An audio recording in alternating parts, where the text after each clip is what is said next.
sahabat mahasiswa, kembali lagi di channel saya. Dalam video ini akan saya tampilkan hasil kegiatan TUWEB mata kuliah Statistika Pendidikan untuk pertemuan yang kedua, dengan pembahasan modul kedua, yaitu penyajian data dalam bentuk tabel, mata kuliah semester 6. Semoga bermanfaat dan jangan lupa dukung channel saya, klik like, klik subscribe, dan komen agar channel saya semakin memberikan inspirasi dan memberikan pengetahuan kepada teman-teman dan sahabat UT semuanya. Baik, kita langsung saja kita masuk ke modul 2, penyajian data dalam bentuk tabel. Sebelum itu kita akan melihat tujuan dari mata kuliah ini, pertemuan kedua ini, modul 2, yaitu yang pertama, mahasiswa diharapkan dapat menyusun sekumpulan data dalam bentuk tabel baris kolom dan tabel kontingensi. Kemudian mahasiswa diharapkan dapat menyusun sekumpulan data dalam bentuk tabel distribusi frekuensi. Kemudian yang ketiga, mahasiswa diharapkan dapat menyusun sekumpulan data dalam bentuk tabel distribusi frekuensi. Kemudian yang keempat, mahasiswa diharapkan dapat menyusun sekumpulan data dalam bentuk tabel distribusi frekuensi kumulatif, baik frekuensinya dalam bentuk mutlak atau absolut maupun bentuk relatif. Modul 2, penyajian data dalam bentuk tabel. Ini adalah peta konsepnya. Kegiatan pertama, mengenal macam-macam penyajian data dalam bentuk tabel. Kegiatan 2, mengenal macam-macam tabel distribusi frekuensi. Dan pada kegiatan pertama nanti dibahas tentang aturan-aturan pembuatan tabel, macam-macam tabel, dan tabel distribusi frekuensi. Sedangkan di kegiatan kedua akan dibahas tentang tabel distribusi frekuensi relatif dan tabel distribusi frekuensi kumulatif, serta tabel distribusi frekuensi relatif kumulatif. Oke, langsung saja kita masuk ke materi. Oke, sekarang kita akan masuk ke kegiatan yang pertama, yaitu tentang macam-macam penyajian data dalam bentuk tabel. Nah, silahkan audionya dimatikan terlebih dahulu ya. Kemudian ada aturan-aturan dalam pembuatan tabel. Yang pertama, judul tabel ya. Bisa lihat di panahnya itu, judul tabelnya itu adalah daftar 2 dalam kurung 1.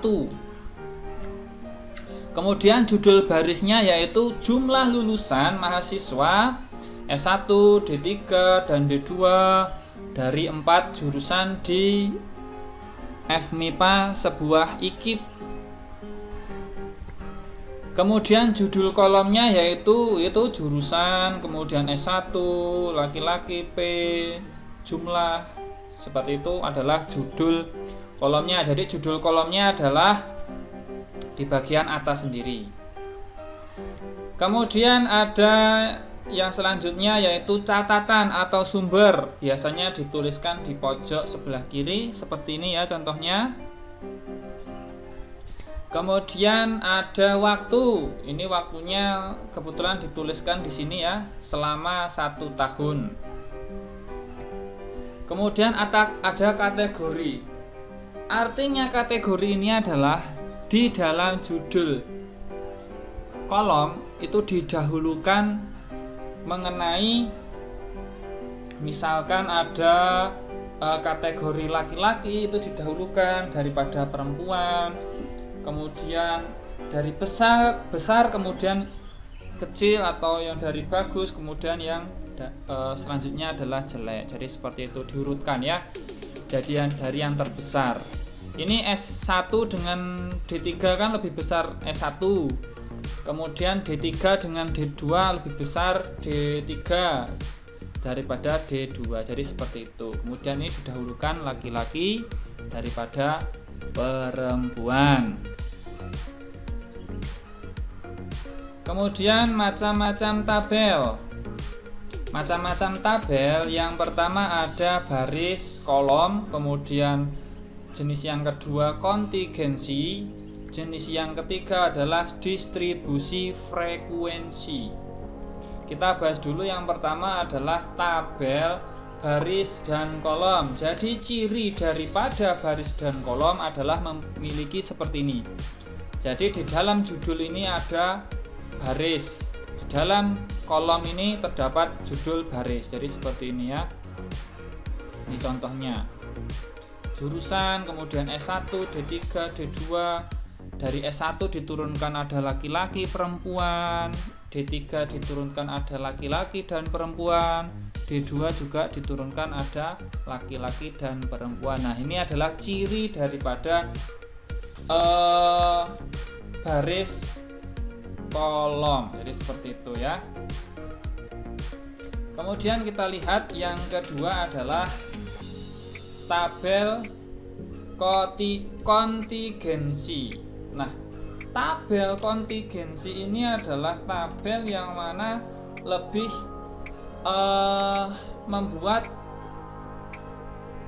mempersingkat daripada judul di kolom dan barisnya yang tadi.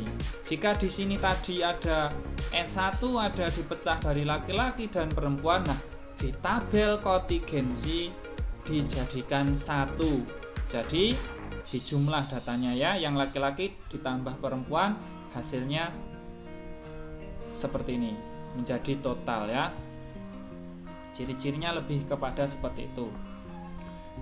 Kemudian untuk tabel distribusi frekuensi ya, di tabel distribusi frekuensi ini gambarnya seperti ini. Lebih lengkapnya nanti akan dibahas di materi setelah ini nanti ya. Ini hanya gambaran saja seperti itu. Oke, kita lanjut saja kepada tabel distribusi frekuensi. Ada gambarnya seperti itu. Istilah yang digunakan dalam tabel distribusi frekuensi. Yang pertama, kelas interval. Kelas intervalnya itu ini, dinilai data A ke B, C ke D, E ke F, G ke H, I ke J. Nah, ini adalah kelas interval. Kemudian ada namanya ujung bawah. Ujung bawah itu ya ini, A, C, E, G, I. A itu adalah ujung bawah kelas interval pertama. Kalau C itu ujung bawah kelas interval kedua, dan seterusnya. Kemudian ada namanya ujung atas, yaitu B, D, F, H, J. B itu ujung atas kelas interval yang pertama.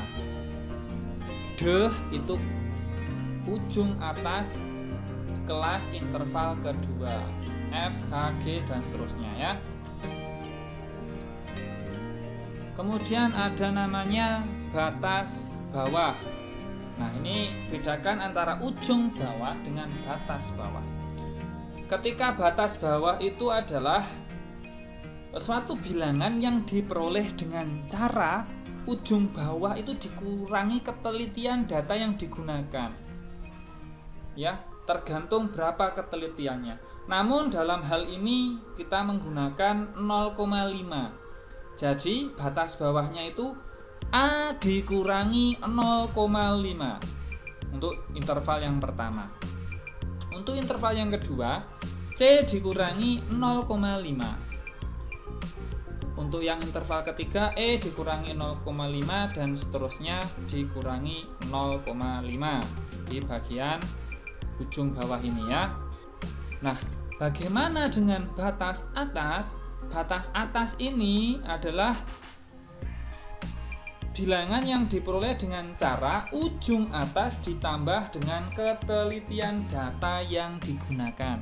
Biasanya ketelitian data ada 0,5, 0,05, 0,005, tapi di sini kita menggunakan 0,5. Jadi ujung atasnya ditambah 0,5 untuk mencari batas atasnya. Contohnya misal di interval kelas pertama berapa batas atasnya, yaitu B ditambah 0,5 seperti itu. Kemudian ada titik tengah. Titik tengah itu titik tengah di antara kedua interval ini. Jadi kalau menentukan titik tengahnya ya A, misalkan titik tengah di interval pertama ya A ditambah B dibagi 2. Jadi ketemu titik tengahnya. Begitu juga dengan C dan D. C ditambah D dibagi 2 dan seterusnya, itu untuk nilai titik tengahnya. Kemudian ada namanya panjang kelas. Panjang kelas itu diperoleh dari batas atas. Panjang kelas, batas bawah. Batas atas dikurangi batas bawah untuk menentukan panjang kelas. Batas atas, jadi batas atas ini ya dikurangi batas bawah, nanti akan ketemu adalah panjang kelasnya, seperti itu. Kemudian kita masuk ke tabel distribusi frekuensi. Tabel distribusi frekuensi. Bagaimana? Masih sama dengan tadi, namun di dalam kali ini adalah kita lebih kepada langkah-langkah menyusun data tabel distribusi frekuensi. Yang pertama, tentukan dulu rentangnya. Rentangnya rumusnya nilai data terbesar dikurangi nilai data terkecil. Ya, kemudian yang kedua adalah tentukan banyak kelas yang digunakan. Kemudian tentukan panjang kelasnya. Tentukan nilai ujung bawah kelas interval pertama. Masukkan semua data ke dalam kelasnya. Nah, nilai rentangnya itu ya sudah saya tulis, data terbesar dikurangi data terkecil. Kemudian untuk menentukan banyak kelas yang digunakan adalah K sama dengan 1 ditambah dalam kurung 3,3 dikali log N tutup kurung. Nah, N di sini adalah banyaknya data. Ya, log N, N-nya itu banyaknya data. Tentukan panjang kelasnya, yaitu R dibagi K. Jadi rentangnya tadi dibagi banyaknya kelas, itu ketemu panjang kelas. Kemudian tentukan nilai ujung bawah kelas interval pertama.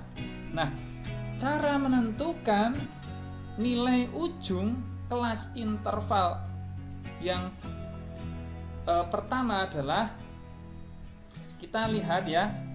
Di sini ada dua kemungkinan ya. Yang pertama bisa jadi ujung bawah kelas interval pertama itu boleh mengambil nilai data yang terkecil, atau ujung bawah kelas interval pertama itu boleh mengambil nilai data yang lebih kecil dari data itu.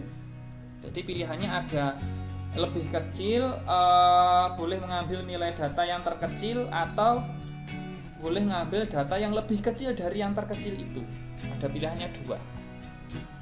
Kemudian yang selanjutnya, masukkan semua data ke dalam interval kelas ya.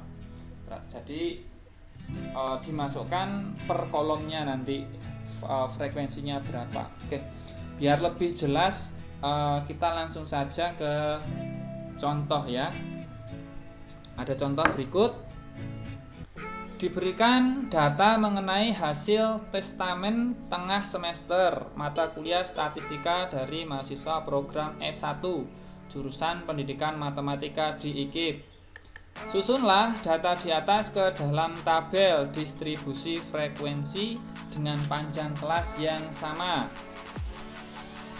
Oke, kita akan buat tabel distribusi frekuensi ya. Nah, penyelesaiannya yang pertama, kita buat rentangnya. Rentangnya adalah data yang terbesar.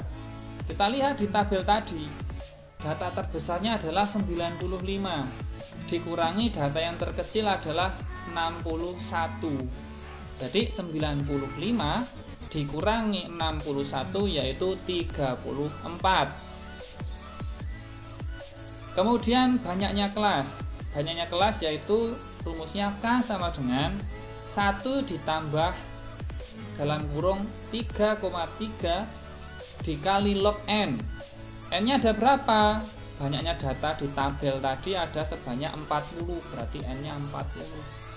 Dan log N, log 40 bisa lihat di kalkulator atau lihat di tabel logaritma. Itu log 40 itu 1,6021 dikali, kemudian ketemu K-nya itu 6,2868. Jadi banyak kelas yang digunakan bisa 6 buah atau 7 buah.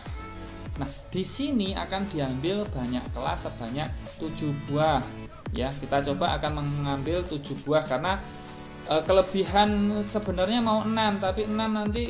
Nah, inilah kita bisa mengambil 6 banyaknya kelas atau 7 buah. Tapi di sini kita coba mengambil 7 buah ya. Karena ada kelebihannya, walaupun ini kelebihannya kecil, tapi kita coba 7 buah.